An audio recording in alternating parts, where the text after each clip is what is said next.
Assalamualaikum warahmatullahi wabarakatuh. Selamat siang semuanya untuk Ananda di kelas ini. Rasanya senang sekali Ibu dapat kembali mengajar di kelas 11 IPA dan IPS ini. Baiklah, sebelum kita mulai untuk kegiatan kita pada hari ini, sebelumnya Ibu mau memperkenalkan diri Ibu dulu. Kan kita sering mendengar ya, ada pepatah yang mengatakan bila tak kenal maka tak sayang. Oleh karena itu, Ibu mau memperkenalkan diri Ibu. Perkenalkan, nama Ibu Smatari Metala. Kalian boleh panggil Ibu dengan panggilan Bu Mei. Ibu adalah guru BK untuk tingkat kelas 11 IPA dan IPS di sekolah ini. Baiklah, sebelumnya Ibu mau bertanya, bagaimana dengan pelajaran kalian tadi sebelum Ibu masuk ke kelas ini? Apakah semuanya dalam keadaan sehat? Syukurlah kalau memang kalian semua dalam keadaan sehat. Ya. Baiklah, Ibu akan melanjutkan untuk perkenalan lebih lanjutnya dengan kalian nanti selang waktu berjalan dalam kegiatan konseling klasikal kita pada hari ini ya. Baiklah, Ibu akan menjelaskan dulu nih. Pada hari ini kita mau melakukan layanan informasi. Nah, apa sih Bu layanan informasi? Ada yang bisa memberikan pendapat tentang apa itu layanan informasi? Ya, benar sekali. Layanan informasi adalah sebuah layanan yang diberikan oleh guru BK terhadap siswa untuk siswa tersebut mendapatkan informasi yang dibutuhkannya. Betul sekali. Nah, selanjutnya Ibu akan membahas nih topik apa sih yang akan kita bahas hari ini. Nah, berdasarkan hasil daftar cek masalah yang kemarin sudah Ibu berikan beberapa butir lembaran yang harus kalian kerjakan ya, dan Ibu sudah olah, hasilnya itu Ibu mendapatkan persentase tertinggi di kelas gabungan 11 IPA dan IPS ini. Apa sih topik yang sebenarnya jadi masalah terbesar buat kalian Ananda, anak-anak kelas 11 IPA dan IPS ini? Dan Ibu mendapatkan topiknya itu adalah mengenai tentang belajar. Yes, tentang kecerdasan kalian, tentang kemampuan diri kalian memahami kecerdasan diri kalian. Oleh sebab itu, hari ini Ibu mau membahas tentang subtemanya. Yuk, kenali kecerdasan diri. Yuk, kelola emosi diri. Ya, sebuah kecerdasan itu akan selalu terkait dengan emosi diri seseorang. Oleh sebab itu, Ibu mengangkat topik pembahasan pada hari ini bersama dengan Ananda semua di kelas ini tentang yuk kenali kecerdasan diri, kelola emosi diri, seperti itu. Ya, selanjutnya apa sih Bu manfaatnya kita membahas tentang kecerdasan diri? Ya, siapa yang bisa memberikan pendapatnya? Apa manfaat yang dapat kita peroleh ketika kita mempelajari tentang kecerdasan diri? Ya, benar sekali. Kecerdasan diri itu dapat kita peroleh manfaatnya. Yang pertama, tadi apa Nak? Iya benar. Sehingga kita dapat mampu memahami diri kita sendiri, kita mampu mengenali diri kita lebih dalam. Ya, karena sebenarnya dalam kecerdasan ini sendiri pun banyak sekali, tidak hanya satu macam. Iya benar banget, benar sekali. Jadi kita perlu memahami ada apa saja sih kecerdasan diri itu, seperti itu. Nah, di dalam kegiatan ini terdapat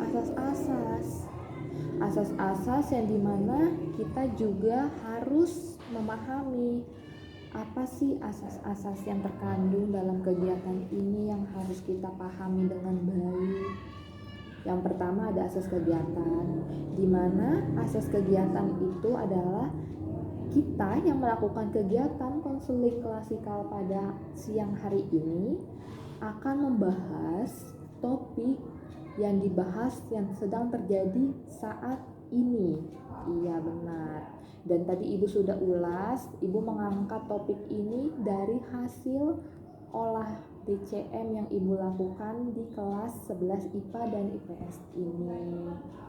Lalu yang selanjutnya ada asas keterbukaan, di mana dalam asas keterbukaan ini diharapkan untuk Ananda semua dapat secara terbuka dari ketulusan hatinya masing-masing mengemukakan pendapatnya dengan jujur, dengan berani, tidak ada yang ditutup-tutupi seperti itu.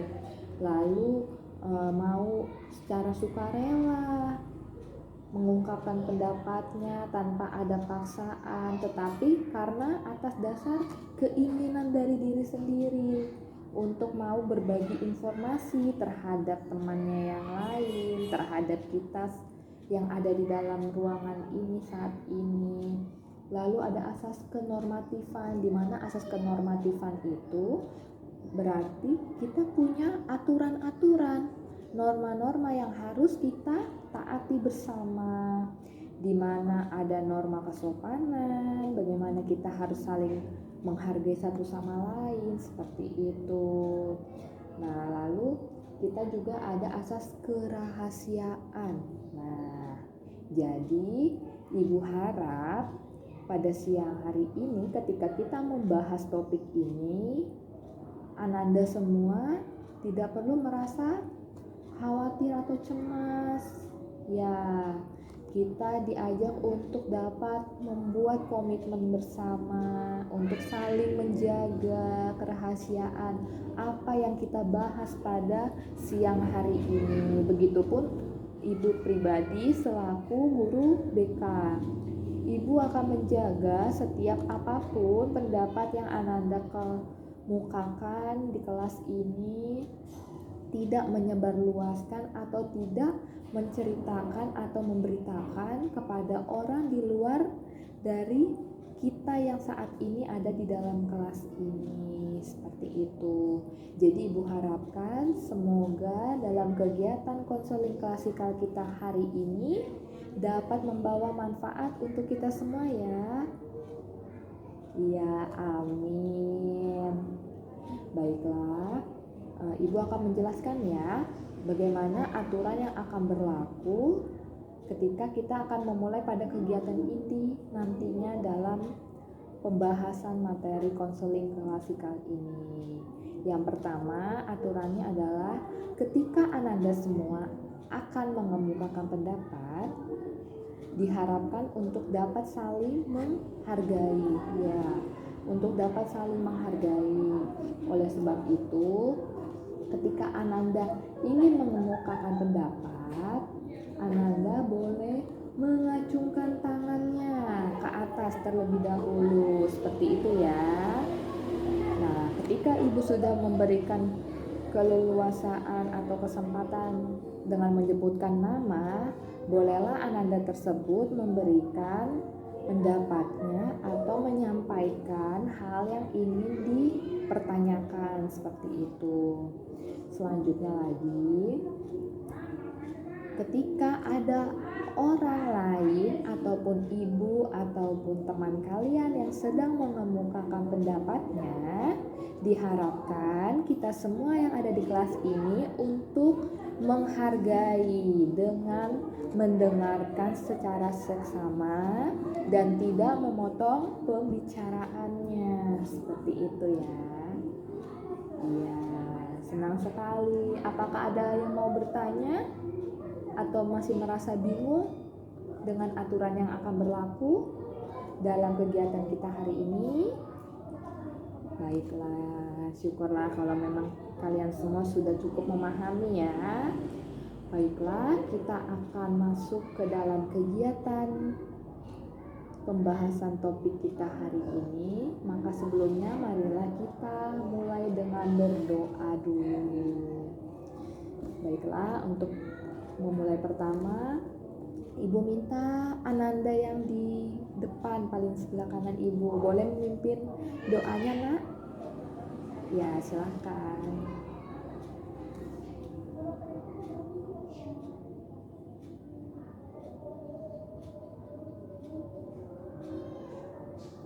Ya, selesai. Baiklah, selanjutnya kita akan masuk ke dalam kegiatan inti. Nah, kegiatan inti ini yang tadi sudah Ibu bahas ya. Jadi mengenai topik bahasan yang akan kita bahas pada hari ini adalah tentang yuk kenali kecerdasan diri, kelola emosi diri. Nah, sebelum kita mulai, kita perlu paham dulu nih apa tentang arti dan penjelasan mengenai kecerdasan diri itu sendiri. Kecerdasan diri adalah sebuah kemampuan yang dimiliki oleh seseorang dalam menghadapi berbagai situasi di hidupnya dan menghadapi dirinya sendiri, begitupun terhadap orang lain. Iya, benar sekali. Nah, di dalam kecerdasan diri ini ada 5 macam kecerdasan diri. Yang pertama, kecerdasan diri yaitu ada kecerdasan intelektual. Yang kedua, ada kecerdasan emosional. Yang ketiga, ada kecerdasan fisik. Yang keempat, ada kecerdasan spiritual. Dan yang terakhir, itu disebut dengan adversity quotient. Itu adalah hambatan menjadi peluang. Nah, penasaran tidak kalian? Apa sih itu, Bu? Yuk kita lihat dari slide yang Ibu sudah persiapkan ya pada siang hari ini. Yuk, yang pertama kita lihat ya. Kecerdasan intelektual. Ya, kecerdasan intelektual itu adalah kemampuan nalar atau kemampuan diri seseorang dalam memahami, menganalisis dan menentukan sebab akibat dari hasil berpikirnya, serta dia memvisualisasikan sesuatu berdasarkan cara pikirnya. Nah, orang yang memiliki kecerdasan intelektual ini, orang tersebut akan mempunyai kemampuan untuk mempelajari keterampilan baru seperti itu. Nah, di dalam kecerdasan intelektual ini, menurut para ahli dan sifatnya, kecerdasan intelektual ini tidak menetap. Ya, berarti kecerdasan intelektual ini masih bisa terus kita latih dan kita kembangkan. Nah, sehingga dalam mengembangkan kecerdasan intelektual ini, kita dapat terus berlatih dengan terus mempelajarinya. Nah, dari pendapat para ahli yang Ibu peroleh ya, Ibu cari nih, Ibu searching di Google. Ada beberapa cara latihan sederhana atau kebiasaan tertentu yang dapat kita lakukan untuk meningkatkan kecerdasan intelektual. Yang pertama, dengan pernafasan. Nah, dengan latihan pernafasan ternyata itu dapat membantu kita dalam menghadapi kecerdasan intelektual, meningkatkan kecerdasan intelektual. Contohnya, dengan kalian memberikan waktu untuk memejamkan mata, tarik nafas, tahan beberapa detik dari hidung lalu hembuskan. Ayo, boleh Ananda semua ikuti Ibu sebentar ya. Kita lakukan coba latihan ini. Pejamkan mata. Tarik nafas dari hidung. hembuskan. Dan lakukanlah latihan ini paling tidak 2-4 menit ya, ketika kalian ingin melakukannya dalam kegiatan sehari-hari. Ini dapat membantu untuk meningkatkan aliran darah dari otak, seperti itu. Lalu selanjutnya kita itu dapat melakukan dengan jaga postur tubuh. Ya, jaga postur tubuh. Nah, ternyata postur tubuh seseorang itu mempengaruhi kecerdasan intelektualnya. Iya, ketika kita memiliki postur tubuh dan punya kebiasaan itu berdiri, membungkuk dan dalam keadaan mulut terbuka, itu dapat menurunkan kejernihan kita dalam berpikir. Nah, sehingga akan membuat kita sulit untuk menyelesaikan masalah. Nah, yang selanjutnya, yang ketiga, yaitu perhatikan makanan. Ya, ternyata ketika kita mengonsumsi gula yang secara berlebih, karbohidrat yang berlebih, itu akan membuat lamban dalam kita berpikir jernih, dalam kita beraktivitas, karena otomatis tubuh kita akan menjadi kelebihan gula. Nah, oleh sebab itu kita perlu menjaga jenis makanan yang kita konsumsi, tidak berlebihan mengkonsumsi karbohidrat dan kandungan makanan yang gulanya tinggi, seperti itu, karena itu akan sangat berpengaruh terhadap kemampuan kita berpikir jernih, seperti itu. Nah, selanjutnya kita perlu pahami, ternyata otak kiri itu punya tanggung jawab untuk kita secara verbal, secara kata-kata, secara bahasa, dan angka, serta matematika dan logika kita, dan untuk melatih kita, sehingga sangatlah perlu ketika kita membiasakan diri untuk berlatih secara angka-angka, bahasa, dan logika kita, sehingga akan meningkatkan kecerdasan intelektual kita. Nah, selanjutnya untuk otak kanan kita, itu bertanggung jawab untuk yang berkaitan dengan gambar, lalu dengan menata perasaan diri sendiri, dan dalam imajinasi kita, seperti itu. Selain itu dalam mengelola emosi dan juga dalam melakukan segala hal tentang seni dan kreativitas diri, dalam menentukan warna, gambar, seperti itu sangat dipengaruhi oleh otak kanan kita. Ya, selanjutnya dengan latihan pernafasan. Yang keempat adalah latihan pernafasan. Nah, latihan pernafasan ini dapat kita lakukan dengan melakukan berbagai jenis aerobik apapun, boleh senam aerobik, boleh kegiatan kebugaran yang berkaitan dengan aerobik. Itu ternyata sangat mempengaruhi untuk kemampuan kita dalam meningkatkan kecerdasan intelektual kita.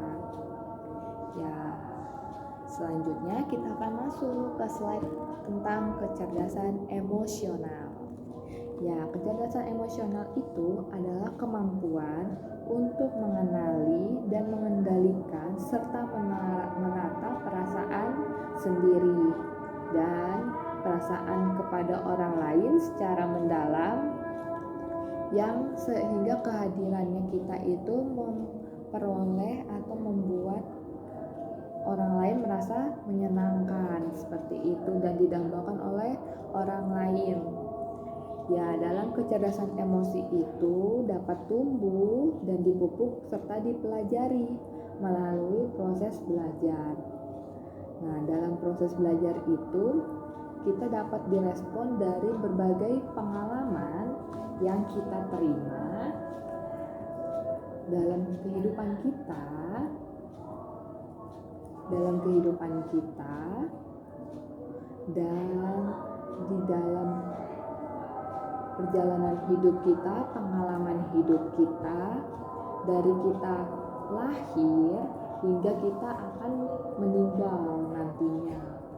Nah, jadi dalam kecerdasan emosi ini sangat dipengaruhi dari berbagai hal yang kita alami di dalam kehidupan kita ini. Nah, seperti itu. Dalam kecerdasan emosi ini, menurut Daniel Goleman ada 7 kerangka kecakapan. Yang pertama, kecakapan pribadi, di mana kemampuan dalam mengelola diri sendiri. Ya, jadi kita ini secara pribadi punya kemampuan untuk tahu tentang diri kita sendiri.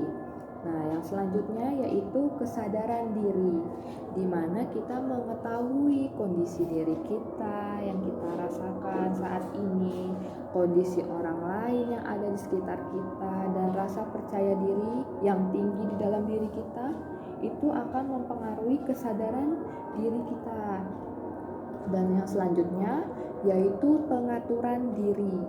Pengaturan diri itu dipengaruhi oleh pengendalian diri kita dalam mengembangkan sifat yang dapat dipercaya, kewaspadaan kita, dan cara kita beradaptasi dengan lingkungan kita. Serta ada yang lagi kecakapan sosial, di mana menentukan seseorang bagaimana dia menangani sebuah hubungan di dalam lingkup sosialnya. Begitu juga yang terakhir, yaitu adalah rasa empati, di mana kita dapat memahami orang lain, kita dapat berorientasi dalam pelayanan dengan mengembangkan diri orang lain dan mengatasi berbagai keragaman antara diri kita dan orang lain.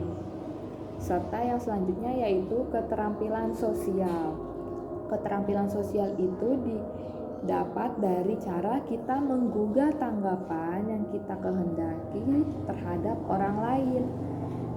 Lalu dia meliputi oleh hasil dari pengaruh dan komunikasi serta kepemimpinan kita dan manajemen konflik kita terhadap orang lain, serta kemampuan kita dalam bekerja sama dan mampu bekerja dalam tim bersama dengan orang lain, seperti itu. Nah, yang selanjutnya yaitu kita akan membahas tentang kecerdasan fisik. Ya, kecerdasan fisik. Apa itu kecerdasan fisik? Judulnya aja sudah fisik, berarti ini ada kaitannya dengan tubuh kita ya, anak-anak.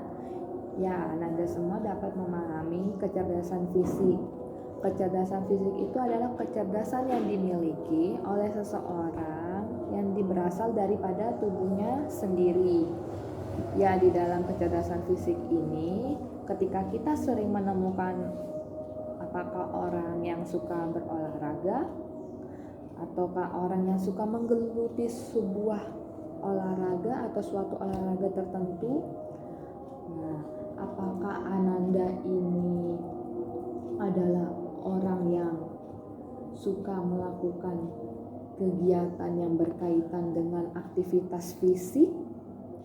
Nah, ataukah Ananda ini merasa suka atau sudah belajar dari suatu jenis olahraga tertentu dan mampu mengikuti jenis olahraga tersebut dengan mudah? Jika iya, jawabannya berarti Ananda itu memiliki kecerdasan fisik. Nah, orang yang memiliki kecerdasan fisik ini biasanya dia akan mendapatkan manfaat dalam dirinya itu dia mampu mengontrol gerakan tubuh untuk menghasilkan gerakan yang gesit. Nah, berarti orang yang memiliki kecerdasan fisik ini biasanya identik dengan perilakunya yang gesit, yang cekatan. Lalu dia mampu berkomunikasi dengan orang lain dengan bahasa tubuh atau body language. Jadi dia boleh melakukan bahasa-bahasa kode dengan bahasa tubuhnya. Lalu orang yang memiliki kecerdasan fisik itu juga senang menjaga kebugaran dan kesehatan tubuhnya. serta mampu menirukan gerakan tubuh orang lain dengan mudah, serta dia juga mampu mempelajari dan menguasai secara cepat gerakan-gerakan olahraga atau tarian tertentu. Nah, ketika Ananda suka dalam kegiatan tarian tertentu atau gerakan-gerakan olahraga tertentu dan mudah untuk menghafal atau menirukannya, itu bisa jadi Ananda itu memiliki kecerdasan fisik yang menonjol. Nah, ciri-ciri orang yang memiliki kecerdasan fisik itu yang pertama, dia suka bergerak aktif, dia itu susah diam, lalu dia itu suka mengekspresikan emosinya dengan gerakan tubuhnya, gerakan tangannya, lalu dia suka melakukan olahraga atau aktivitas fisik seperti itu saat dia sedang stres. Jadi ketika dia sedang menghadapi stres, dia itu senang melakukan kegiatan yang berhubungan dengan olahraga atau aktivitas fisik. Nah, selain itu, dia punya kesadaran tinggi untuk hidup sehat. Nah, lalu ada lagi yang selanjutnya, yaitu sangat menyukai acara olahraga. Nah, jadi ketika Ananda senang nih menonton acara olahraga, entah sepak bola, entah basket, seperti itu, entah bulu tangkis, seperti itu bisa jadi Ananda berarti memiliki kecerdasan fisik yang menonjol. Nah, lalu banyak mendapatkan ide atau sebuah kemampuan gitu, ide-ide brilian ketika dia sedang melakukan aktivitas fisik. Contohnya, ketika dia sedang jogging atau sedang hanya menaiki tangga atau menuruni tangga di dalam kantor atau di dalam sekolah ini atau dia di rumah, dia bisa menemukan sebuah ide-ide brilian. Nah, dan biasanya orang-orang yang memiliki kecerdasan fisik ini mempunyai karir itu yang cocok adalah atlet, pelatih olahraga, dancer, aktor, aktris, dan pengrajin. Seperti itu. Nah, yang selanjutnya, tips apa nih yang dapat dilakukan untuk kita dapat meningkatkan kecerdasan fisik, Bu? Nah, Ibu juga ada nih paparkan tips-tipsnya. Yang pertama, tekuni suatu olahraga yang kamu sukai atau permainan tertentu yang mengandalkan aktivitas fisik. Lalu yang kedua, kamu boleh melakukan dengan cara ambil penjepit kertas atau paperclip, dan kalian bisa menguji kreativitas kalian dengan dapat membentuk-bentuk sesuatu angka atau binatang dengan satu paperclip itu. Jadi kalian bisa berkreasi dengan paperclip itu. Lalu baca buku biografi tentang perjuangan atau kisah sukses orang-orang yang sukses di dalam bidang olahraga yang terkenal, yang bisa jadi inspirasi buat Ananda seperti itu. Lalu kalian juga dapat melakukan relaksasi secara teratur setiap harinya dengan berolahraga rutin seperti itu, mengikuti kursus drama, olahraga, dan bela diri seperti itu. Itu dapat menjadi cara yang dilakukan untuk mendapatkan aktivitas fisik. Lalu pelajari segala hal tentang menjaga kesehatan tubuh, termasuk bagaimana menjaga tekanan darah, menjaga kadar kolesterol, seperti itu. Nah, selanjutnya kita masuk ke dalam kecerdasan spiritual. Nah, sudah ada kata spiritual, biasanya itu berkaitan dengan agama ya, mungkin ya kalau kita sering dengar. Apa sih kecerdasan spiritual? Kecerdasan spiritual itu adalah kecerdasan jiwa yang dapat membantu seseorang membangun dirinya secara utuh. Nah, kecerdasan ini berasal dari dalam hati dan menjadikan seseorang itu menjadi kreatif ketika dihadapkan pada sebuah masalah. Entah itu masalah pribadinya, seperti itu.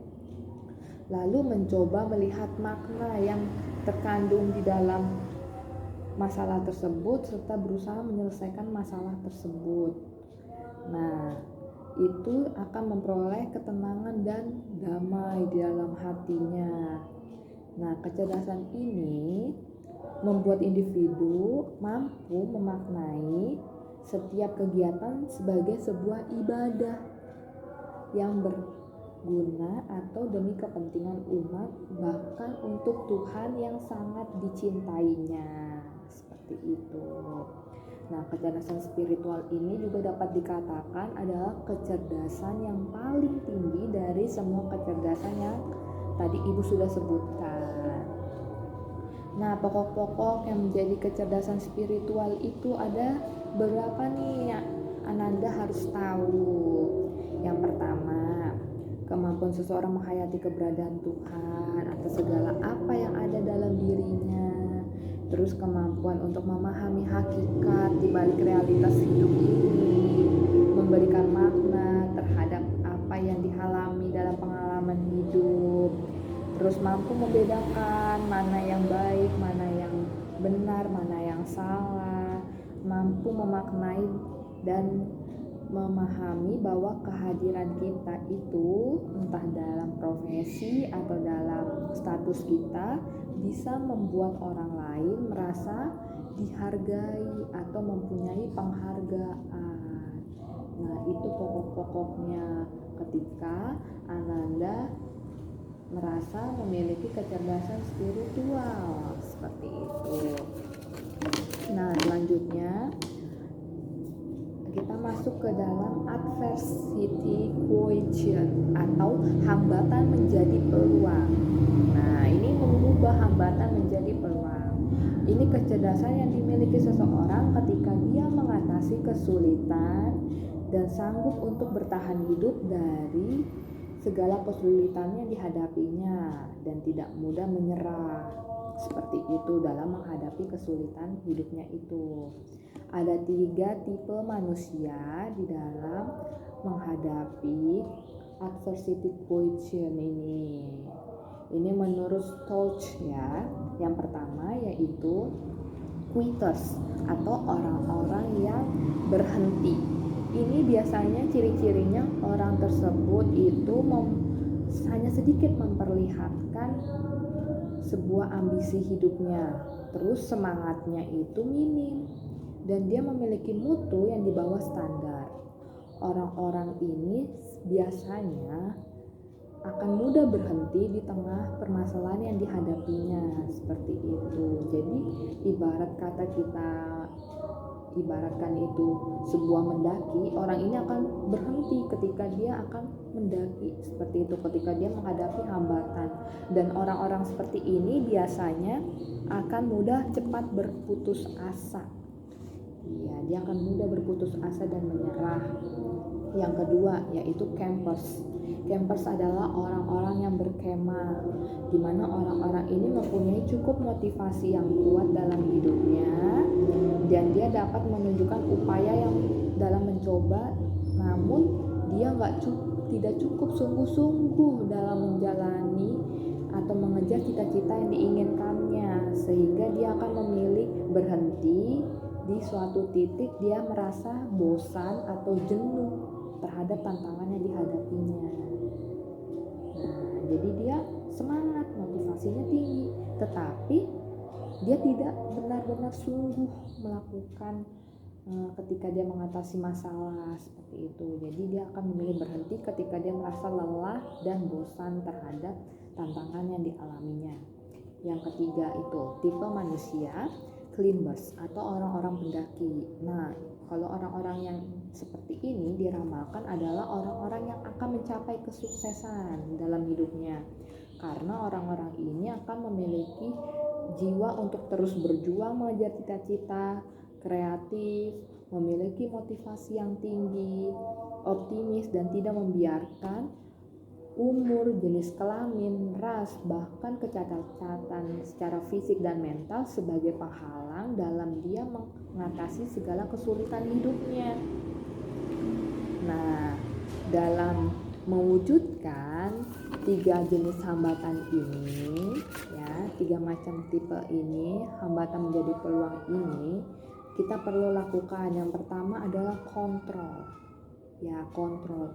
Jadi kita mampu mengontrol, kita mampu mengendalikan dan mengelola apa yang kita alami, peristiwa yang kita alami itu, agar kita tahu ketika kedepannya kita menghadapi kehidupan apa yang harus kita lakukan terhadap dampak yang kita alami dari kesulitan yang kita terima itu.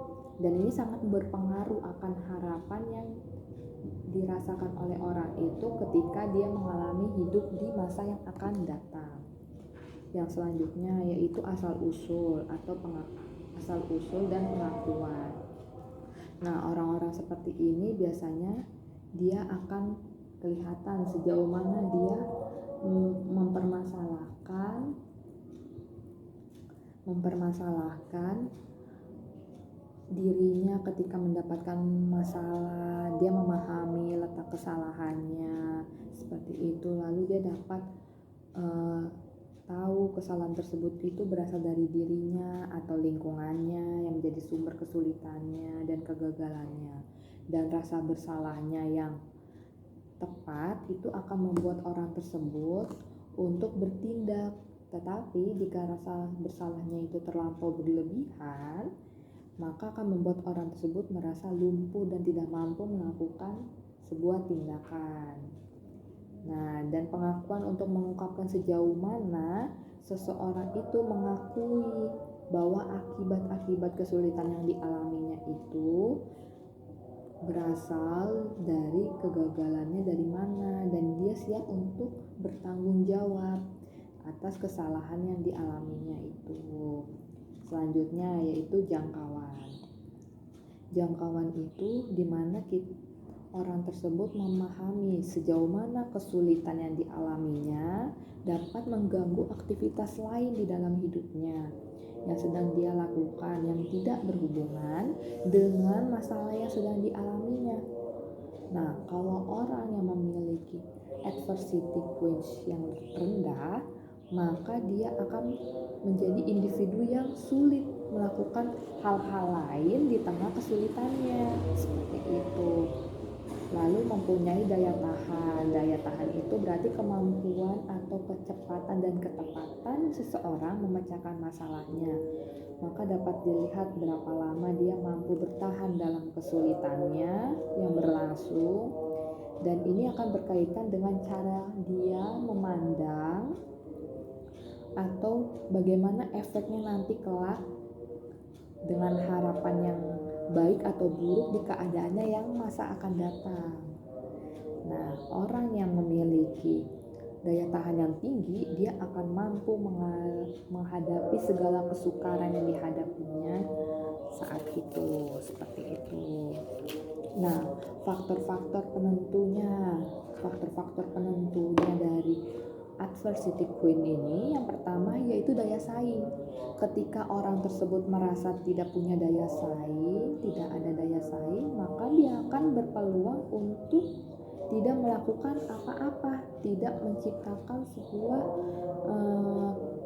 semangat, sehingga dia akan memilih untuk tidak mampu menghadapi kesulitannya. Nah, selanjutnya lagi yaitu produktivitas, di mana respon yang membangun itu akan mempengaruhi seseorang terhadap kesulitan dan membantu orang tersebut meningkatkan kinerjanya menjadi lebih baik. Ya, jadi produktivitas, kemampuan dia untuk terus berkinerja semakin baik karena mempunyai respon yang membangun di dalam dirinya. Selain itu ada motivasi, di mana dia memiliki motivasi yang kuat. Dia punya sebuah harapan, tujuan untuk berupaya menyelesaikan kesulitannya dengan semua atau segenap kemampuan yang dimilikinya. Selanjutnya yaitu ada mengambil resiko. Nah, orang yang memiliki adversity quotient yang tinggi ini, dia akan lebih berani mengambil resiko dari tindakan yang dilakukannya dan akan merespon secara membangun. Selanjutnya yaitu perbaikan. Perbaikan itu berupaya mengatasi kesulitan dengan langkah konkret yang dilakukan dalam berbagai aspek yang tidak mengganggu di bidang kehidupannya, sehingga dia melakukan sebuah perbaikan dalam dirinya untuk hal-hal aspek yang tidak terkait dengan kesulitan hidupnya itu. Selanjutnya yaitu ketekunan.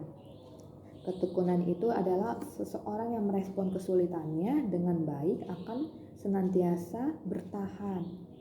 Dan yang terakhir yaitu belajar, di mana seseorang yang sudah merespon secara optimis akan selalu mau banyak belajar dan lebih berprestasi dibandingkan orang-orang yang pesimis. Seperti itu. Dan bagaimana sih cara menumbuhkan adversity queens? Nah, cara menumbuhkannya yaitu dengan mendengar. Kita mampu bertanya pada diri sendiri dan mengerti apa yang harus kita perbaiki. Selanjutnya yaitu dengan menggali. Kita mampu menjajaki dan memahami apa letak-letak kesalahan kita dan harus kita perbaiki dengan mengeksplorasi diri kita. Yang ketiga yaitu analisis. Jadi kita mampu menganalisis segala kesalahan yang kita perbuat dan kesulitan yang kita alami, sehingga kita tahu hal-hal apa, faktor-faktor yang jadi penyebabnya, dan langkah apa yang harus kita lakukan. Yang selanjutnya yaitu lakukan. Nah, dalam tingkat ini individu berarti mampu mengambil tindakan dan resiko atas apa yang sedang dialaminya dengan melewati segala proses pemahaman dan dapat menemukan informasi untuk melakukan pengendalian situasi yang sulit dan membatasi jangkauan keberlangsungan masalah saat kesulitan itu terjadi. Nah, selanjutnya tadi Ibu juga sudah ada kasih sosok yang menjadi inspiratif, yaitu kita tahu di seorang YouTuber yaitu seorang Jerome Pauline. Nah, dia itu adalah seorang mahasiswa yang bersekolah di luar negeri, tepatnya di Jepang. Dan itu bisa menjadi sosok inspiratif di mana kita dapat memahami kecerdasan apa yang terdapat pada diri dia, seperti itu. Nah, sekarang Ibu mau bertanya, ada yang mau kalian tanyakan setelah apa yang sudah kita bahas tentang kecerdasan diri? Oke, baiklah. Sekarang saatnya Ibu minta untuk masing-masing kalian menuliskan secara pemahaman diri kalian tentang kecerdasan diri kalian. Ya, seperti itu. Nah, nanti dari situ Ibu akan memahami, karena kita memakai metode pendekatan self-direct learning, di mana kalian mampu memahami dan mengenali diri sendiri, kecerdasan diri sendiri dari paparan yang sudah dibahas dalam penjelasan tadi ya. Oke, Ibu kasih waktu sekitar 5-10 menit cukup ya? Iya, 5-10 menit. Oke. Baiklah, cukup waktu yang sudah Ibu berikan. Nah, sekarang Ananda semua boleh memaparkan hasil yang Ananda sudah tulis tentang pemahaman Ananda mengenai kecerdasan diri yang Ananda miliki. Oke. Boleh kamu Ibu panggil ya, Ibrahim. Ya. Boleh, terima kasih Ibu baca ya. Oke, selanjutnya Mardia, Nakesha, Faradila. Oke, baik. Nah, dari hal yang sudah dipaparkan oleh kalian ini berarti kalian sudah bisa memahami sejauh mana kalian mengerti dan memahami tentang kecerdasan diri kalian sendiri ya. Selanjutnya Ibu akan masuk ke dalam kesimpulan. Nah, kesimpulannya adalah berarti kecerdasan diri itu akan sangat berkaitan pada diri seseorang dan saling berpengaruh untuk mencapai keseimbangan hidup. Iya, benar. Baiklah, kita selanjutnya akan melakukan penilaian segera nih. Ibu akan melakukan penilaian segera. Sekarang Ananda boleh tulis di kertas yang tadi yang Ibu sudah berikan dengan penjelasan Ananda itu di bawahnya. Apa yang Ananda pikirkan dan terlintas dalam pikiran setelah mengikuti kegiatan ini? Itu yang pertama. Yang kedua, menurut Ananda, apakah Ananda sudah cukup memahami hal-hal yang berkaitan dengan kecerdasan intelektual, emosional, fisik, spiritual, dan adversity quench setelah mengikuti kegiatan ini? Nah, dan yang selanjutnya, apakah Ananda sudah memikirkan cara mengembangkan kecerdasan diri dan mengapa? Selanjutnya lagi, menurut Ananda, apa saja hal-hal yang perlu dipersiapkan dalam mengubah hambatan menjadi peluang? Oke, dan yang terakhir yaitu bagaimana kesan Ananda mengenai kegiatan ini? Oke, Bu tunggu ya. Kalian tulis jawaban. Baiklah, boleh salah satu Ananda yang mau mengemukakan pendapatnya? Bagaimana kesannya dalam mengikuti kegiatan siang hari ini? Ya, boleh Ananda Hamdal. Oke, terima kasih. Berarti dari Ananda Hamda merasa sangat berguna dan bermanfaat karena telah memahami kecerdasan diri ya. Seperti itu, dan itu sangat bermanfaat dalam dia meningkatkan kecerdasan dirinya. Baiklah, terima kasih atas kesempatan pada siang.